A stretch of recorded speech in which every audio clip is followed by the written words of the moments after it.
سلام، خوش اومدید به چنل خودتون. داخل این ویدیو میخوام بهتون آموزش بدم که با هوش مصنوعی نانو بنانای پرو تعداد نامحدود و رایگان تصویر بسازید. تازه از زبان فارسی هم پشتیبانی میکنه.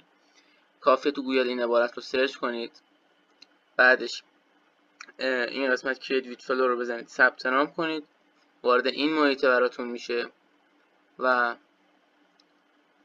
بعدش که وارد این محیط شد میتونید از این قسمت ویدیوز یا ایمیج رو انتخاب کنید. مثلا من تصویر انتخاب کردم. این قسمت مدل هوش مصنوعی و تعداد خروجی به ازای 1 پرامپت رو و سایزش رو بهتون نشون میده. این قسمت هم میتونید تصویر بسازید هم ویدیو. اگر این آموزش براتون مفید بود لطفاً کانال رو سابسکرایب کنید و ویدیو رو لایک کنید. همین کاوری که شما دیدید و روش کلیک کردید هم به وسیله همین هوش مصنوعی درست شده.